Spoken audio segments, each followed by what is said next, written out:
quelque chose d'étrange se produit lorsqu'on se retrouve face à quelqu'un qui ne nous voit pas. Pas vraiment. Qui regarde dans notre direction, mais ne perçoit pas ce que nous sommes.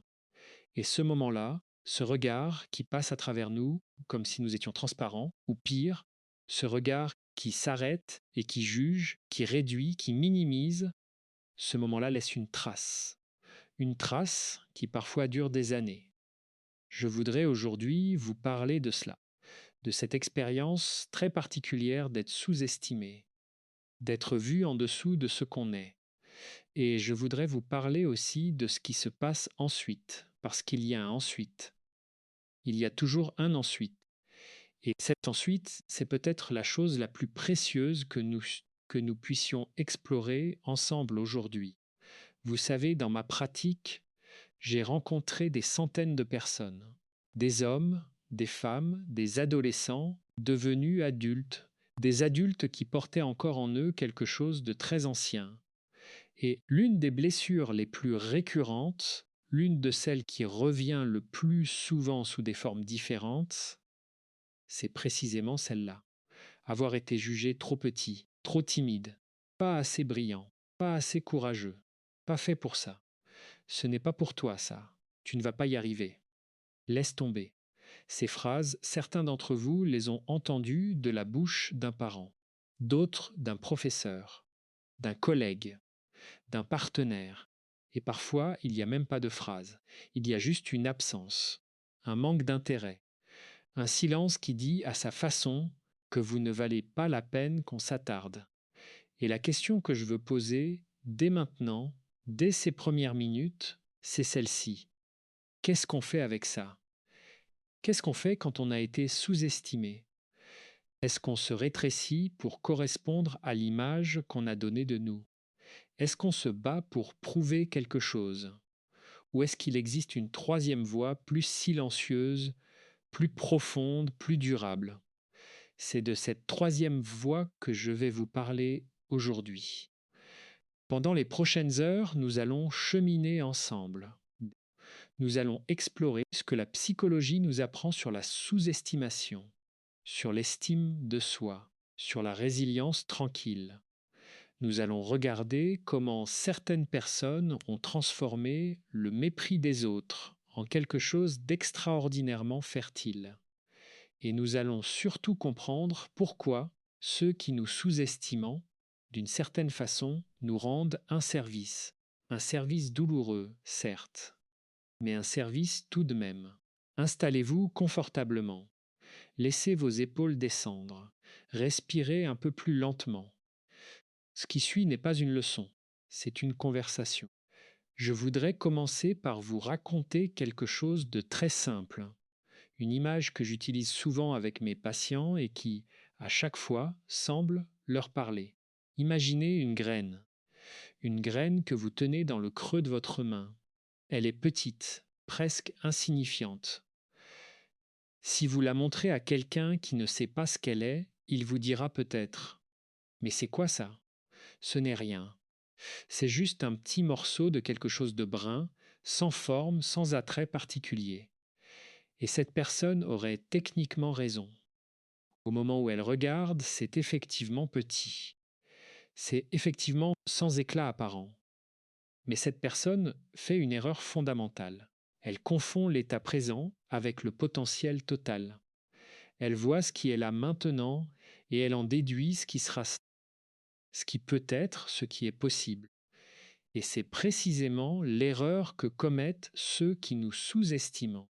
Ils regardent une graine et ils disent: «Ce n'est rien». Ils ne voient pas l'arbre.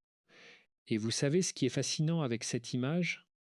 C'est que la graine, elle, n'a pas besoin d'être vue pour pousser. Elle a besoin d'eau, de terre, de lumière. Elle a besoin de conditions. Mais elle n'a pas besoin que quelqu'un croie en elle pour accomplir ce qu'elle est destinée à accomplir. Il y a quelque chose de profondément libérateur dans cette idée. Nous n'avons pas besoin d'être vus pour grandir. Nous n'avons pas besoin d'être reconnus pour devenir. Mais alors, pourquoi est-ce que ça fait si mal quand on est sous-estimé? Pourquoi est-ce que cette blessure est si vive, si persistante?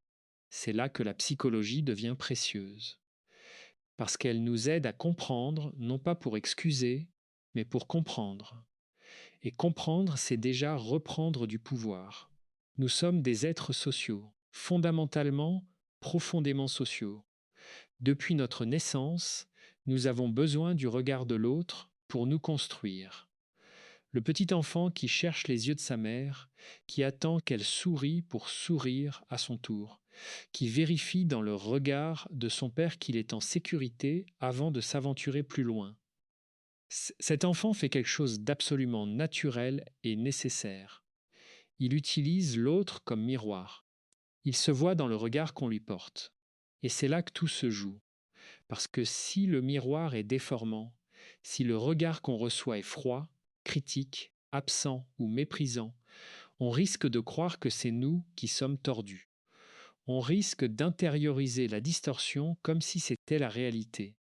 Un enfant qu'on dit lent finit parfois par croire qu'il est lent. Un adolescent qu'on dit peu doué finit parfois par se priver lui-même des opportunités qu'il aurait révélées. Un adulte qu'on dit trop sensible, trop discret, pas suffisamment ambitieux, finit parfois par s'effacer, par prendre moins de place, par rêver moins grand. Ce n'est pas une fatalité, mais c'est un mécanisme réel, et il faut l'observer, le nommer avant de pouvoir s'en libérer. Alors laissez-moi vous poser une question à laquelle vous n'avez pas à répondre à voix haute, mais à laquelle je vous invite à répondre intérieurement honnêtement. Est-ce qu'il y a dans votre vie quelqu'un qui vous a sous-estimé? Quelqu'un dont le regard, les mots ou le silence a fait en sorte que vous vous êtes vu plus petit que vous ne l'étiez? Prenez un moment. Laissez cette personne ou ces personnes apparaître dans votre mémoire. Sans colère pour l'instant. Juste une observation. Juste un fait. Et maintenant, deuxième question. Est-ce que vous portez encore quelque chose de ce regard? Est-ce qu'il y a une partie de vous qui a cru ou qui croit encore parfois ce qu'ils ont dit ou ce qu'ils ont suggéré? Je pose cette question parce que c'est là que se trouve le vrai travail. Pas dans la colère contre l'autre, pas dans la démonstration que l'autre avait tort, mais dans le travail de séparation entre ce que l'autre a projeté sur nous et ce que nous sommes réellement. Nous avons tous en nous deux voix. La première est la voix que nous avons héritée, la voix des autres, des jugements reçus, des comparaisons subies, des attentes déçues. Cette voix est souvent très ancienne. Elle parle avec l'autorité du passé. Elle dit des choses comme ⁇ Tu n'es pas capable, tu ne mérites pas, tu vas échouer, qui es-tu pour vouloir ça ?⁇ La deuxième voix est plus douce, plus hésitante parfois. C'est la voix de ce que nous sentons profondément, de ce que nous pressentons de nous-mêmes quand personne ne regarde, quand nous sommes seuls avec notre vérité. Cette voix dit des choses comme ⁇ Je pourrais, je voudrais, il y a quelque chose en moi qui n'a pas encore eu la chance de s'exprimer. Le travail que nous allons faire ensemble aujourd'hui, c'est d'apprendre à distinguer ces deux voix et peu à peu à choisir laquelle nourrir. Parlons maintenant de quelque chose que j'observe très régulièrement et qui me touche profondément. C'est le profil de ce que j'appelle les personnes invisibles. Ce ne sont pas des personnes qui manquent de profondeur, bien au contraire. Ce sont souvent des personnes d'une grande richesse intérieure, d'une grande sensibilité, d'une grande intelligence, mais qui, pour des raisons diverses, n'ont pas appris à se montrer, ou plutôt ont appris à se cacher. Ces personnes sont sous-estimées non pas parce qu'elles sont peu, mais parce qu'elles montrent peu. Et souvent, elles ont appris à montrer peu précisément parce que au moment où elles ont voulu montrer quelque chose, quelqu'un les a découragées, quelqu'un a ri, quelqu'un a dit non, quelqu'un a ignoré. Et alors, par protection, elles se sont rentrées en elles-mêmes. Elles ont développé une vie intérieure extrêmement riche, mais très peu visible. Et paradoxalement, plus elles se cachaient, plus elles étaient sous-estimées. Et plus elles étaient sous-estimées, plus elles se cachaient. Un cercle qui peut durer des années. Est-ce que vous vous reconnaissez dans cette description? Ou est-ce que vous reconnaissez quelqu'un que vous aimez? Ce que je voudrais vous dire à ce stade, c'est ceci. Se cacher était peut-être nécessaire à un moment. C'était une réponse intelligente à un environnement qui n'était pas sûr. Mais ce qui était une protection peut devenir une prison. Et la question n'est pas de blâmer la personne qui s'est cachée. La question est comment l'aider à revenir à la lumière, à son propre rythme, sans violence. Parce que le problème avec la sous-estimation, c'est qu'elle ne reste pas à l'extérieur, elle entre. Elle s'installe, elle devient une voix intérieure. Et cette voix intérieure, avec le temps, peut être plus cruelle que n'importe quelle critique extérieure. Les psychologues appellent cela l'intériorisation des figures critiques. C'est un mécanisme que nous connaissons tous à des degrés divers. Quand on a entendu suffisamment souvent « tu n'es pas capable », on n'a plus besoin que quelqu'un le dise. On se le dit à soi-même. Et souvent, on se le dit dans les moments les plus fragiles, au moment où l'on aurait le plus besoin de soutien. Je me souviens d'un patient, je l'appellerai Thomas, qui était venu me voir il y a quelques années. Un homme brillant, dans la quarantaine, qui avait réussi professionnellement de manière très objective. Il avait un poste de responsabilité, une équipe qui lui faisait confiance, des résultats tangibles. Et pourtant, chaque matin en se réveillant, la première pensée qui traversait son esprit était « Aujourd'hui, ils vont se rendre compte que tu n'es pas à la hauteur, que tout ça n'était qu'une question de temps, que tu ne mérites pas ce que tu as. » Ce phénomène a un nom. On l'appelle le syndrome de l'imposteur, et il est extraordinairement répandu, beaucoup plus qu'on ne le croit. Des études suggèrent que la grande majorité des personnes qui réussissent ont connu cette sensation à un moment ou un autre. Cette sensation d'être une fraude, d'avoir trompé les autres, d'attendre avec anxiété le moment où quelqu'un va enfin voir qu'on n'est pas ce qu'on semblait être. Et ce syndrome, très souvent, a une origine précise. Il prend racine dans les moments où nous avons été sous-estimés. Parce que quand on a été vu comme moins, quand on a internalisé ce regard, même quand la réalité objective nous contredit, une partie de nous continue à croire le vieux message. Continue à penser que la réussite est une erreur, un accident, une chance qui ne durera pas. Thomas, au fil de nos conversations, a commencé à identifier l'origine de cette voix. Il a compris qu'elle n'était pas la sienne. Elle appartenait à un père qui n'exprimait jamais sa satisfaction, qui déplaçait toujours la barre un peu plus haut, dès que son fils atteignait un objectif. Ce n'est pas de la méchanceté, c'est souvent de la maladresse.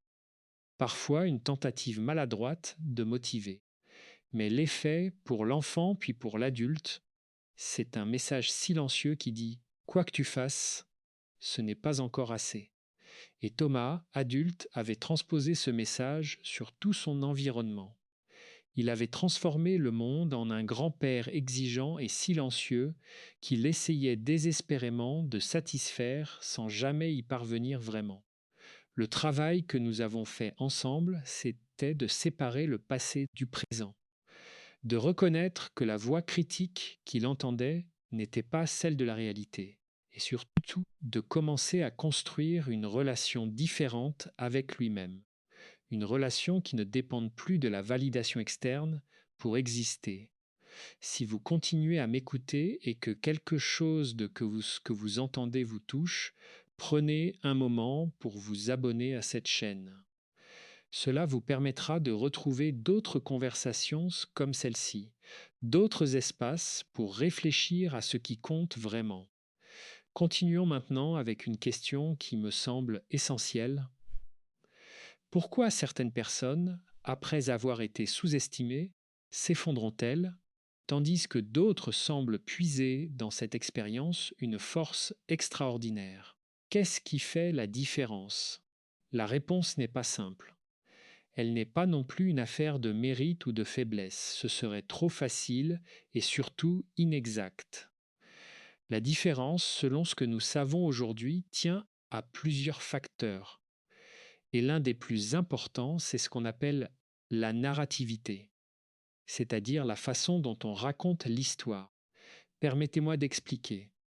Quand quelque chose de difficile nous arrive, quand nous sommes blessés, rejetés, sous-estimés, notre cerveau cherche automatiquement à donner du sens à ce qui s'est passé. Il construit une histoire. Et cette histoire peut prendre deux formes très différentes. La première forme, c'est ce que les chercheurs appellent la narrative de contamination. C'est l'histoire qui dit quelque chose de mauvais m'est arrivé et ça a tout abîmé, ça a tout coloré en gris. Depuis ce moment-là, je ne suis plus pareil. Depuis ce moment-là, je sais que je vaux pas grand-chose. Cette histoire, elle enferme. Elle fait de l'événement douloureux une définition, une identité. La deuxième forme, c'est la narrative de rédemption. C'est l'histoire qui dit quelque chose de difficile m'est arrivé, et c'était réel, et ça a fait mal, et pourtant quelque chose en est sorti. Une leçon, une force, une clarté. Cette histoire ne nie pas la douleur. Elle ne dit pas que c'était bien. Elle dit que ça a servi. Qu'il y a eu un après différent de l'avant, mais pas nécessairement moins riche. Et ce qui est fascinant, et ce qui donne beaucoup d'espoir, c'est que cette narrative n'est pas fixe. Elle n'est pas figée une fois pour toutes au moment où l'événement s'est produit. On peut la revisiter, on peut la réécrire. Pas en changeant les faits sont les faits, mais en changeant le sens qu'on leur donne, en changeant la place qu'ils occupent dans notre histoire de vie. C'est en quelque sorte ce que fait la thérapie. Mais c'est aussi quelque chose qu'on peut faire seul dans la réflexion, dans l'écriture, dans la conversation avec des gens de confiance. On peut décider à un moment de sa vie de changer le titre de son histoire. Je pense à une femme que j'ai connue. Je l'appellerai Claire. Elle avait grandi dans une famille où les filles n'étaient pas encouragées à faire des études. Son frère avait reçu toutes les attentions, tous les investissements.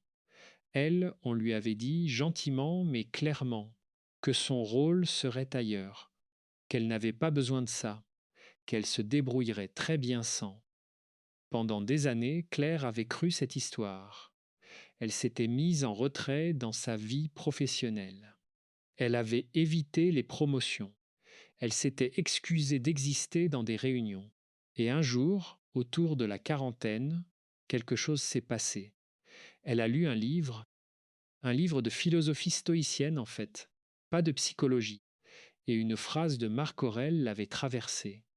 Une phrase qui disait, en substance, que notre puissance ne réside pas dans ce que les autres font de nous, mais dans ce que nous faisons de ce qu'ils ont fait de nous. Cette phrase avait tout changé pour elle, non pas du jour au lendemain, mais elle avait planté une graine qui disait « Tu n'es pas ce qu'ils ont décidé que tu étais. Tu n'es pas obligé de vivre dans le récit qu'ils ont écrit pour toi. » Claire a fait des études à 42 ans. Elle a travaillé 2 fois plus dur que ses camarades plus jeunes. Et elle y a trouvé une joie que personne ne lui avait jamais dit qu'elle pourrait avoir. Une joie qui lui appartenait entièrement. Je ne raconte pas cette histoire pour dire que tout le monde peut tout faire à n'importe quel âge. Je la raconte parce qu'elle illustre quelque chose de fondamental. La sous-estimation des autres n'a pas le dernier mot. Elle peut avoir les premiers mots et ils peuvent faire beaucoup de dégâts. Mais le dernier mot, il nous appartient. Parlons maintenant d'un autre aspect de cette question, qui est peut-être le plus contre-intuitif, le plus difficile à accepter, mais aussi le plus libérateur. Ceux qui nous sous-estiment nous révèlent quelque chose sur eux-mêmes. J'insiste sur ce point parce qu'il est souvent mal compris. Quand je le dis à des patients, certains pensent que je cherche à les réconforter avec une formule toute faite. Mais ce n'est pas du tout ce que je veux faire. C'est une observation psychologique sérieuse. La sous-estimation de l'autre est presque toujours liée à quelque chose d'interne chez celui qui sous-estime.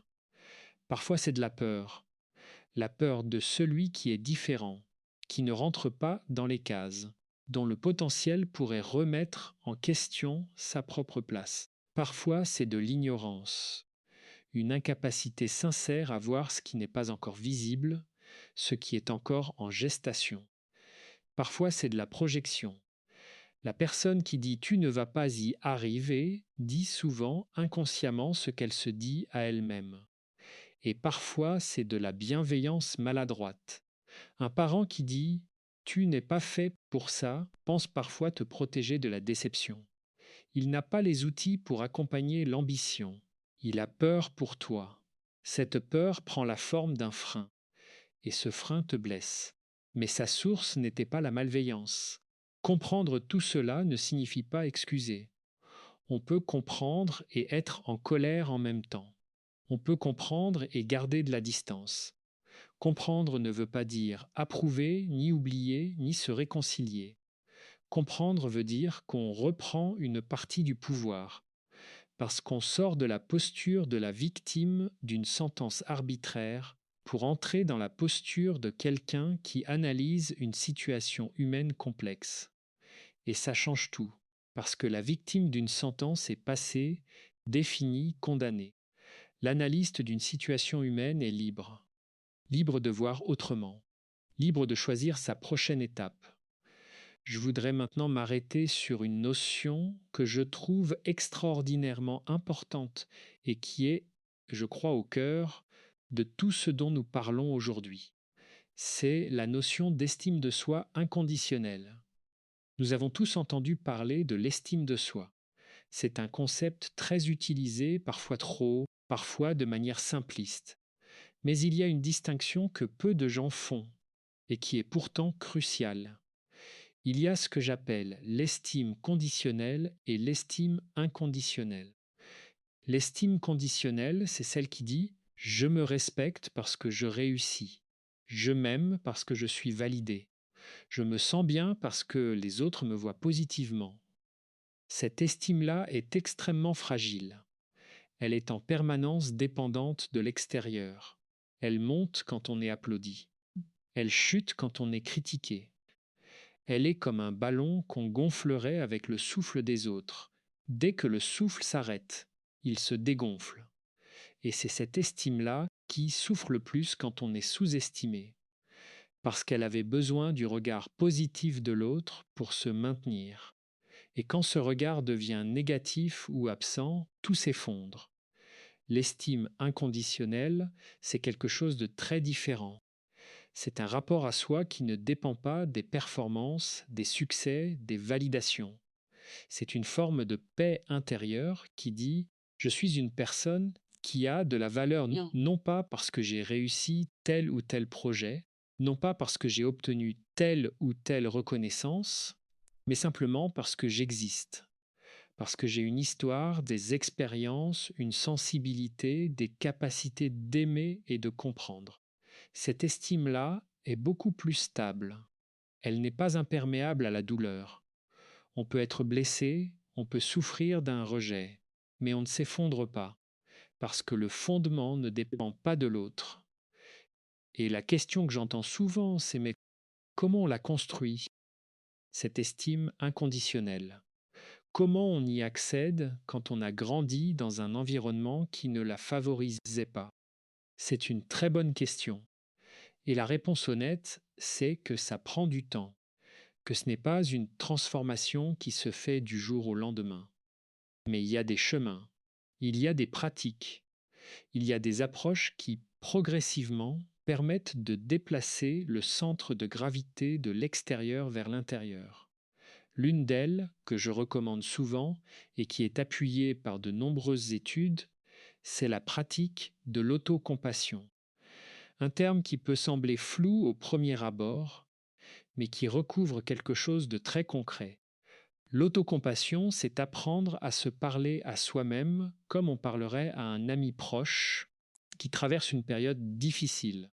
Quand un ami vous dit ⁇ J'ai raté, je suis nul, je n'y arriverai jamais ⁇ Vous ne lui répondez pas «Oui, tu as raison, tu es vraiment nul». Vous lui dites quelque chose de différent, quelque chose de doux, quelque chose d'humain. Vous reconnaissez sa douleur. Vous lui rappelez qu'il n'est pas seul. Vous lui offrez une perspective plus juste et plus tendre. Pourquoi ne pas se parler ainsi à soi-même? Pourquoi réserver tendresse uniquement aux autres? C'est une question que je pose souvent. Et très souvent, la réponse que j'obtiens est celle-ci. Parce que je me dirais que je me mens, que je me ménage, que ce n'est pas rigoureux, que la sévérité envers soi est une forme d'honnêteté. Et c'est là une croyance très répandue et très fausse.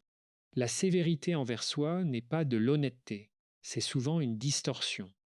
Et les recherches en psychologie le montrent clairement. Les personnes qui pratiquent l'autocompassion ne sont pas plus complaisantes avec leurs erreurs. Elles les voient aussi clairement, mais elles se remettent plus vite. Elles apprennent mieux. Elles osent davantage, parce qu'elles n'ont pas peur de tomber.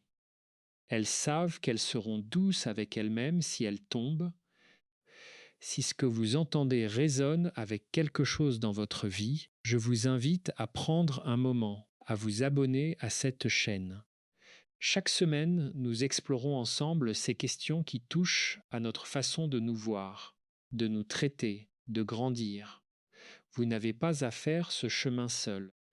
Permettez-moi maintenant d'aborder un aspect que je considère comme central dans notre thème d'aujourd'hui. C'est la question du temps. Ceux qui nous sous-estimant commettent souvent une erreur temporelle. Ils évaluent ce que nous sommes maintenant en oubliant ce que nous pouvons devenir. Ils voient la photo et oublient le film. Ils voient le moment présent et ne perçoivent pas le mouvement, la trajectoire, l'élan. Mais nous, de notre côté, nous commettrons parfois l'erreur inverse. Nous voulons trop vite prouver, trop vite démontrer que l'autre avait tort. Et cette urgence de prouver peut nous faire prendre de mauvaises décisions, peut nous faire nous précipiter, peut nous faire choisir des chemins qui ne sont pas vraiment les nôtres, mais qui sont conçus pour être visibles, pour être reconnus, pour servir la démonstration. Et là, paradoxalement, celui qui nous a sous-estimés continue d'exercer son influence, non plus par son mépris direct, mais par notre réaction à ce mépris. Nous continuons à vivre en fonction de lui, en opposition à lui, mais toujours en référence à lui. Il y a une liberté plus grande que celle de prouver. C'est la liberté de ne plus avoir besoin de prouver, de faire les choses parce qu'elles nous correspondent, parce qu'elles nous font grandir, parce qu'elles nous rendent vivants. Sens dicte. Cette liberté-là est rare.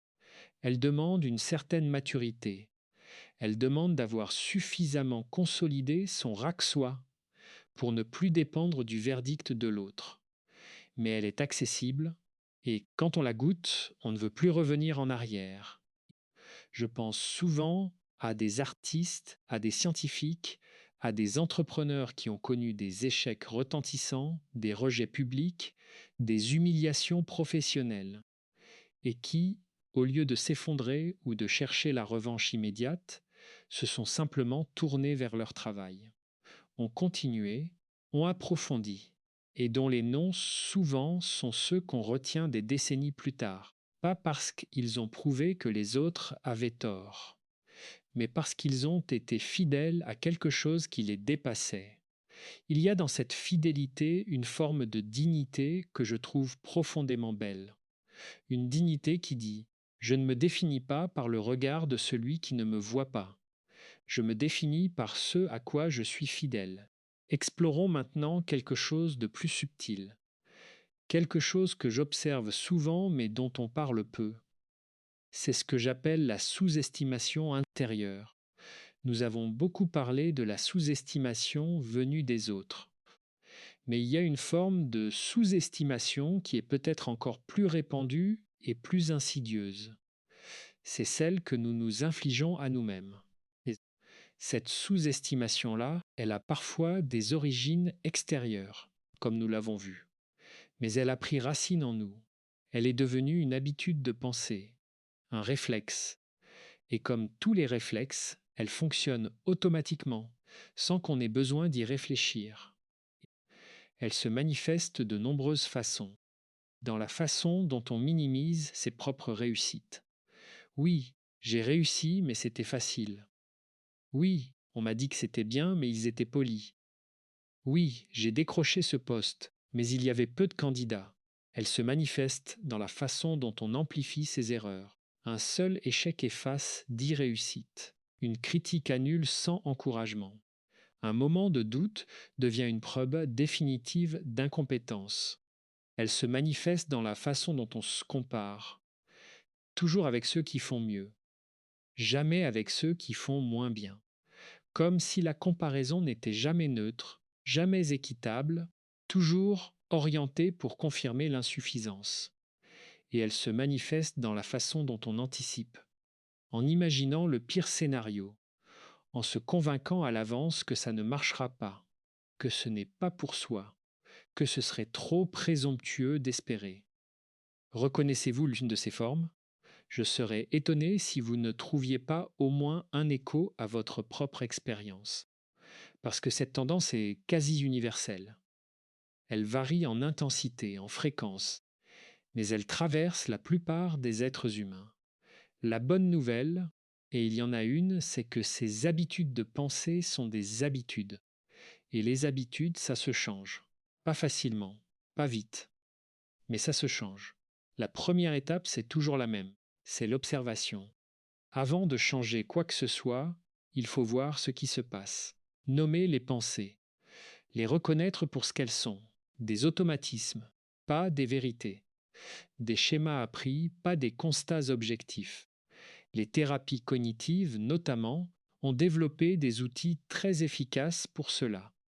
L'idée de base est simple, une pensée n'est pas un fait. Je pense que je vais échouer ne veut pas dire que je vais échouer. Je me sens incapable ne veut pas dire que je suis incapable. Ce sont des pensées. Et les pensées peuvent être examinées, questionnées, nuancées.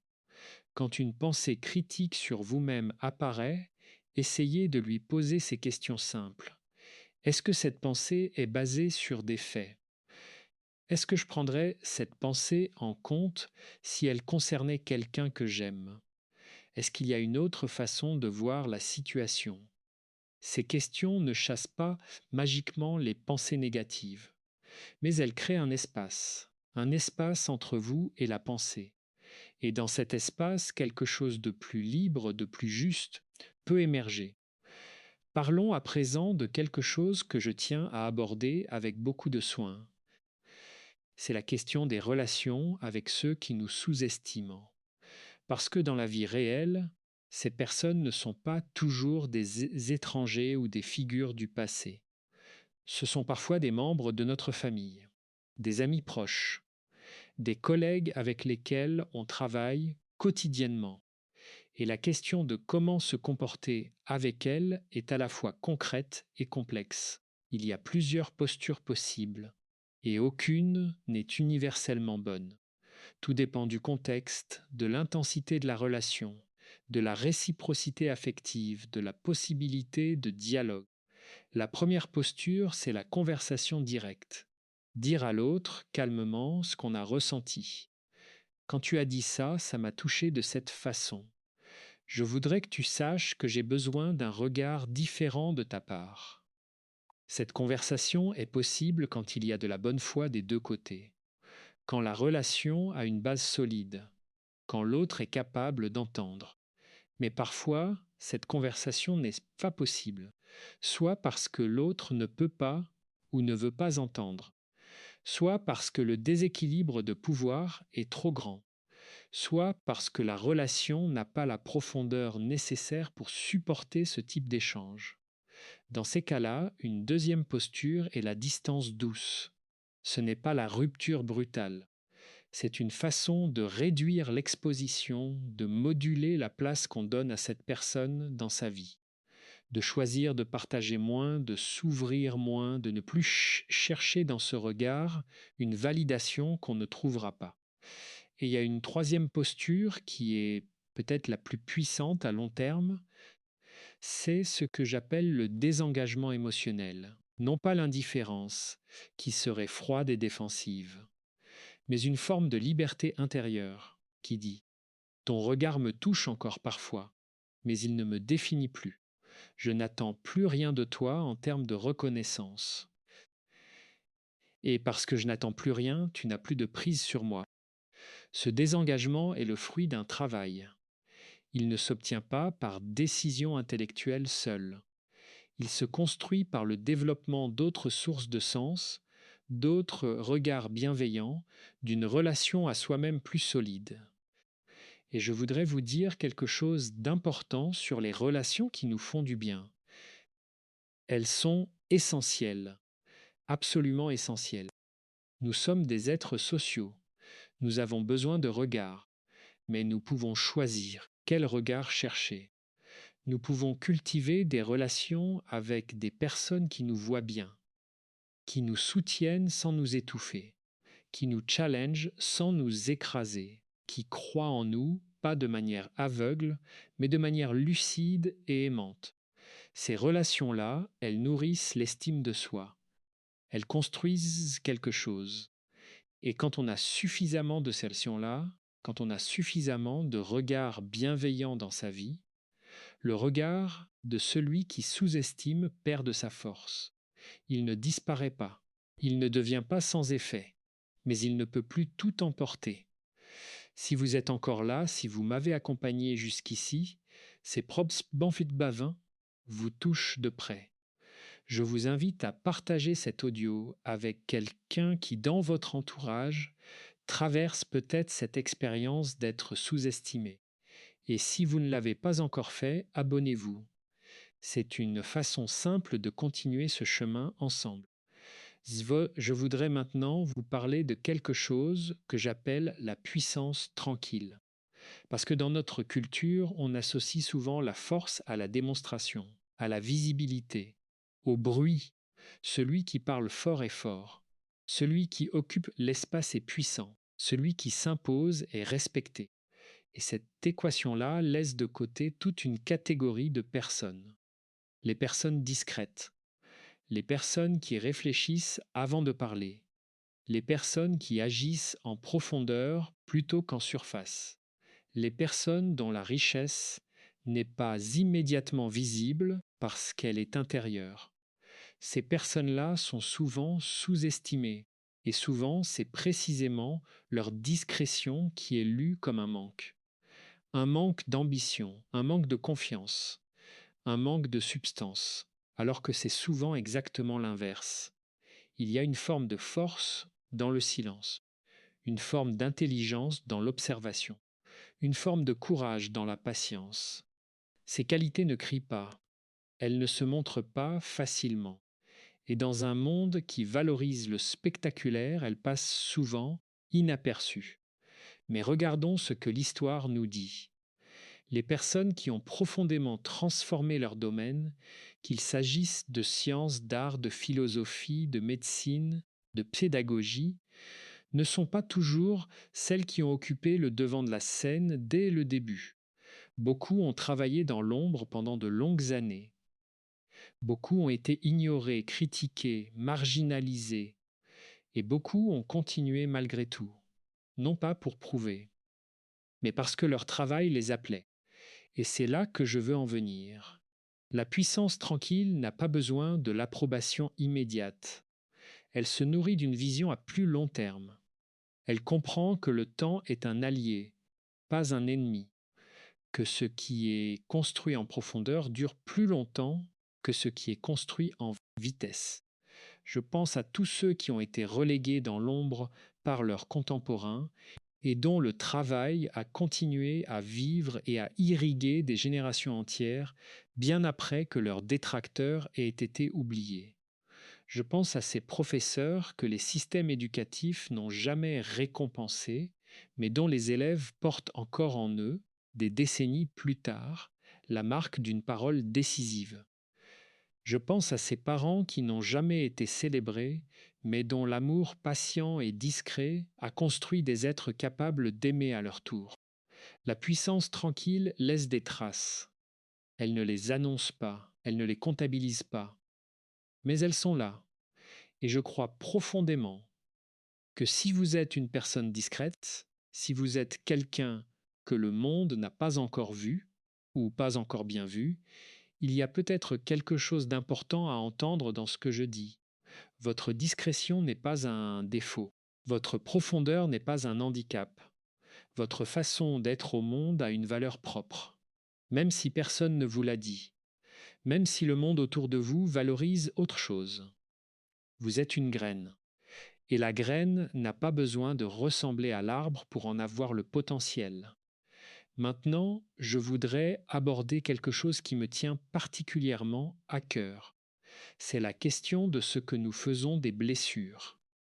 Parce que la sous-estimation, ça laisse des blessures. Et ces blessures, on a le choix de les porter de différentes façons. La première façon, c'est de les nier. Faire comme si ça n'avait pas eu d'effet. Être fort. Passer à autre chose. Cette stratégie fonctionne à court terme. Elle permet de continuer à avancer, à fonctionner. Mais les blessures niées ne disparaissent pas. Elles se déplacent. Elles ressurgissent souvent là où on ne les attend pas. Dans des comportements d'évitement, dans des réactions disproportionnées à des petites provocations, dans une fatigue chronique inexpliquée, dans une difficulté à s'engager vraiment dans quelque chose. La deuxième façon, c'est de s'y installer, de faire de la blessure une demeure, de se définir comme quelqu'un qui a souffert, qui souffre encore, qui souffrira toujours. Cette posture-là a quelque chose de rassurant, paradoxalement, parce qu'elle dispense de risquer à nouveau. Si je suis celui qui a été blessé et qui le restera, je n'ai pas à essayer, je n'ai pas à m'exposer. La blessure devient une protection. Mais cette protection a un coût énorme. Elle empêche de vivre pleinement. Elle maintient dans une dépendance au passé qui étrangle le présent. La troisième façon, c'est celle qui demande le plus de courage. C'est d'accueillir la blessure, la regarder en face, lui permettre d'exister sans la laisser tout envahir, la reconnaître comme une partie de son histoire sans la laisser devenir toute son histoire. Et dans cet accueil, quelque chose de remarquable peut se produire, ce que les Japonais appellent le kintsugi. Vous connaissez peut-être cette tradition qui consiste à réparer la céramique brisée avec de l'or, non pas pour cacher les fractures, mais pour les révéler, pour les mettre en valeur, parce que les fractures font partie de l'objet, elles font partie de son histoire. Et l'or qui les répare dit « oui, cet objet a été brisé, et il est toujours là. » Et les lignes de sa réparation font partie de sa beauté. Je trouve cette métaphore extraordinairement juste pour notre condition humaine. Nous sommes tous des objets brisés qui ont été réparés de différentes façons. Et les lignes de nos réparations, nos cicatrices, nos failles, nos fragilités, ne sont pas des preuves de notre faiblesse. Elles sont des preuves que nous avons traversé quelque chose et que nous sommes encore là. Ceux qui nous ont sous-estimés n'ont vu qu'un objet cassé. Ils n'ont pas vu l'or qui allait venir. Abordons maintenant un aspect pratique, parce que je crois que la réflexion est précieuse, mais elle doit s'incarner dans des gestes concrets, dans des habitudes, dans des choix quotidiens. Qu'est-ce qu'on peut faire concrètement pour sortir de la sous-estimation et construire un rapport à soi plus solide? La première chose que je recommande, et c'est peut-être la plus simple, mais aussi la plus transformatrice, c'est ce que j'appelle le registre de ce qui va. Prenez chaque soir, pendant quelques minutes, le temps de noter 3 choses. 3 choses que vous avez faites dans la journée, aussi petites soient-elles, qui méritent votre propre reconnaissance. Pas l'approbation de quelqu'un d'autre. La vôtre. Ce n'est pas de la complaisance, c'est un entraînement de l'attention. Parce que nous sommes câblés pour voir les problèmes, les erreurs, les manques. C'est une tendance évolutive qui nous a servi à survivre, mais qui, dans notre vie moderne, peut devenir un biais très pénalisant. Entraîner son attention à voir aussi ce qui va, c'est rééquilibrer une balance qui a trop longtemps penché d'un seul côté. La deuxième chose, c'est ce que j'appelle choisir ses témoins. Nous avons tous besoin de gens qui nous voient, mais nous pouvons être intentionnels dans le choix de ces gens. Qui dans votre vie vous voit bien? Qui vous parle avec respect, avec intérêt, avec un regard qui grandit plutôt qu'un regard qui rétrécit? Cultivez ces relations, investissez-y. Elles sont précieuses, elles sont des antidotes. La troisième chose, et c'est peut-être la plus difficile, c'est de risquer d'être vu. Parce que la protection contre la sous-estimation passe souvent par l'invisibilité. Si je ne me montre pas, on ne peut pas me juger. Si je ne propose pas, on ne peut pas refuser. Si je ne dis pas ce que je pense, on ne peut pas le critiquer. Et cette logique est compréhensible. Mais elle a un prix. Elle prive le monde de vous. Elle vous prive de vous-même. Et paradoxalement, elle vous maintient dans la position où les autres continuent à sous-estimer, parce qu'ils ne voient toujours pas. Risquer d'être vu, c'est décider, une petite fois, puis une autre encore, de prendre un peu plus de place, de dire ce qu'on pense, de proposer ce qu'on a envie de proposer, de partager ce qu'on crée, sans garantie que ce sera reçu comme on l'espère, mais avec la confiance que quoi qu'il arrive, on survivra et qu'on aura appris quelque chose. La quatrième chose, c'est de s'intéresser sincèrement à ce qu'on est en train de devenir, plutôt qu'à ce que les autres pensent de ce qu'on est. C'est un déplacement d'attention fondamental, de l'externe vers l'interne, de la comparaison vers l'évolution. Pas suis-je aussi bon que lui, mais suis-je un peu plus aligné avec moi-même qu'hier? Cette question-là, elle recentre, elle restitue le pouvoir, elle remet le moteur de la croissance là où il devrait être, en soi. Laissez-moi vous parler maintenant d'un concept que j'appelle la patience féconde. Parce que dans notre monde, la patience est souvent vécue comme une résignation, comme un défaut déguisé en vertu. Je suis patient peut signifier je n'ose pas agir. Je prends mon temps peut signifier je me cache derrière l'attente.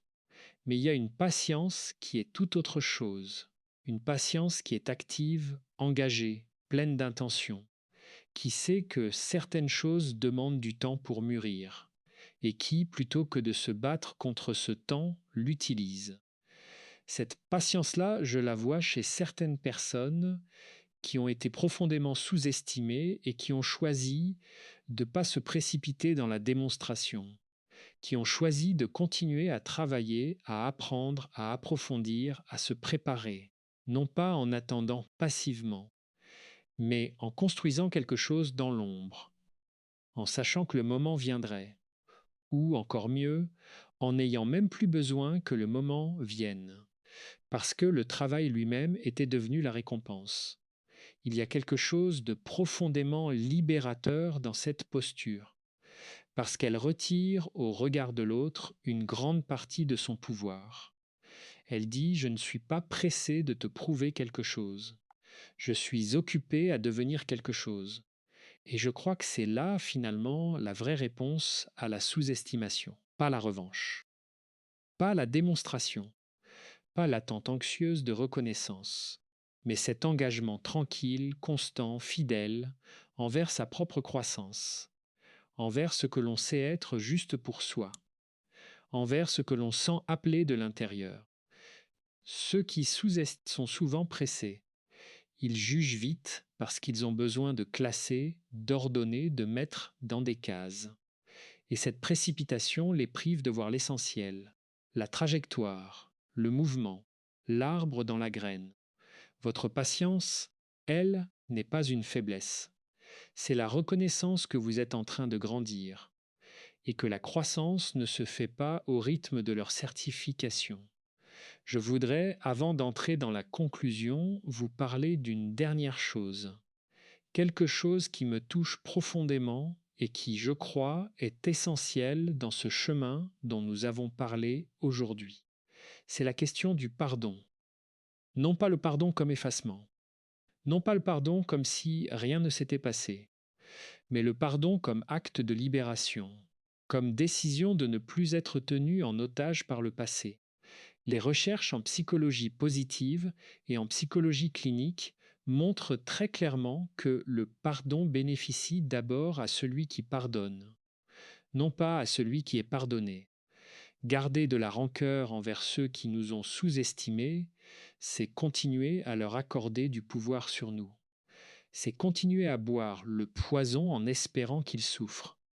Le pardon ne dit pas que ce qui s'est passé était acceptable. Il ne dit pas que l'autre n'a pas à assumer sa part.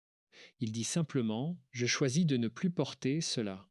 Je choisis de poser ce poids. Pas pour l'autre, pour moi. Ce pardon peut prendre du temps. Il ne se décide pas toujours intellectuellement. Parfois, il vient par étapes. Parfois, il demande un accompagnement thérapeutique. Parfois, c'est une lettre qu'on écrit et qu'on ne les envoie pas. Parfois, c'est une conversation imaginaire. Parfois, c'est juste un moment de lâcher prise dans la solitude du soir. Mais quand il arrive, ce pardon, il libère une énergie considérable. Une énergie qui était utilisée à maintenir la colère, le ressentiment, la vigilance défensive. Et cette énergie libérée peut se mettre au service de quelque chose de bien plus précieux. Peut-être est-ce là finalement le dernier sens de la phrase qui donne son titre à notre conversation aujourd'hui. Les personnes qui nous sous-estimant regretteront ceci, non pas parce que nous nous serons vengés, non pas parce que nous leur aurons prouvé, mais parce que nous aurons grandi, parce que nous serons devenus quelqu'un que eux-mêmes n'avaient pas su voir, parce que notre vie aura pris une ampleur qu'ils n'avaient pas imaginée. Et peut-être qu'ils regretteront, ou peut-être qu'ils ne regretteront pas, peut-être qu'ils ne sauront jamais. Et ce qui est beau dans cette perspective, c'est que nous ne nous en soucierons plus, parce que nous n'aurons plus besoin de leurs regrets pour savoir ce que nous valons. Nous voici maintenant à l'approche de la fin de ce chemin que nous avons parcouru ensemble. Et je voudrais prendre le temps de vous ramener doucement vers quelques-unes des idées qui me semblent les plus précieuses dans tout ce que nous avons exploré. Nous avons commencé par reconnaître la réalité de la blessure. Être sous-estimé fait mal. Ce n'est pas une fragilité que d'en souffrir. C'est une réponse naturelle et humaine à une expérience qui touche quelque chose de très fondamental en nous, notre besoin d'être vu, reconnu, considéré. Nous avons ensuite compris les mécanismes. Comment le regard de l'autre peut entrer en nous et devenir une voix intérieure. Comment le syndrome de l'imposteur peut s'installer. Comment nos histoires de vie peuvent prendre des formes différentes selon la façon dont nous leur donnons du sens. Nous avons parlé de l'estime inconditionnelle, de cette façon d'être avec soi-même qui ne dépend plus du verdict des autres, et des chemins qui y mènent, l'autocompassion, l'observation des pensées, le choix de ses témoins, la pratique quotidienne de l'attention à ce qui va. Nous avons parlé de la puissance tranquille, de la valeur de la discrétion, de la légitimité de ceux qui n'ont pas encore été vus, mais qui portent quelque chose de réel, de profond, de précieux. Nous avons parlé du kintsugi, de ces fractures réparées alors, de la beauté qui peut naître de l'intégration des blessures plutôt que de leur effacement. Et nous avons terminé, ou presque, par le pardon. Cette libération qui n'est pas une capitulation mais une reconquête. Si je devais distiller tout cela en une seule idée, ce serait peut-être celle-ci. Vous êtes plus que ce que les regards limités des autres ont pu percevoir. Vous l'avez toujours été, même dans les moments de doute les plus intenses, même quand vous avez cru la voix qui disait que non. Et le travail de toute une vie, d'une certaine façon, c'est d'apprendre à habiter cette vérité, non pas de façon arrogante, non pas en se comparant, mais simplement en étant fidèle à ce qu'on est, à ce qu'on ressent, à ce qu'on veut construire, et en refusant de laisser la vision limitée de quelqu'un d'autre définir les limites de ce qui est possible pour vous. Ceux qui vous sous-estimant vous ont malgré eux donné quelque chose. Peut-être la douleur qui vous a forcé à chercher plus profondément en vous-même. Peut-être l'obstacle qui vous a obligé à trouver une autre voie, plus longue mais plus riche. Peut-être le miroir qui vous a montré à quel point vous aviez besoin de construire un rapport à vous-même qui ne dépende plus des autres. Ce cadeau-là, il ne justifie rien, il ne répare rien, mais il est réel. Et si vous pouvez le recevoir sans amertume, sans effacer pour autant ce qui s'est passé, alors vous aurez transformé l'une des expériences les plus douloureuses qui soit en quelque chose d'extraordinairement nourrissant. Vous méritez d'être vu, pas pour ce que vous faites, pour ce que vous êtes. Et si la vie ne vous a pas encore donné suffisamment de regards qui vous voient bien, je vous invite à commencer par le vôtre, par vous voir, vous, avec douceur, avec lucidité, avec la même bienveillance que vous offririez à quelqu'un que vous aimez profondément, parce que vous méritez d'être de ceux que vous aimez profondément. Merci de m'avoir accompagné jusqu'ici. Merci pour votre attention, pour votre ouverture, pour le temps que vous avez choisi de consacrer à cette réflexion. Ce chemin que vous faites, ce chemin vers une relation plus juste et plus douce avec vous-même, il a de la valeur. Chaque pas compte, même les plus petits. Si ce contenu vous a touché, si une pensée, une histoire, une image vous a parlé aujourd'hui, je vous invite à l'offrir à quelqu'un dans votre entourage qui pourrait en avoir besoin. Quelqu'un qui peut-être traverse en ce moment cette expérience d'être vu en dessous de ce qu'il est. Parfois, le simple fait de savoir qu'on n'est pas seul dans cette expérience change quelque chose. Et si vous souhaitez continuer ce voyage avec moi, si vous voulez retrouver d'autres conversations comme celle-ci, d'autres espaces pour réfléchir, comprendre, grandir, abonnez-vous. Rejoignez cette communauté de personnes qui ont décidé que leur croissance intérieure mérite du temps et de l'attention. Nous nous retrouvons dans le prochain épisode. Prenez soin de vous, avec toute la douceur que vous méritez.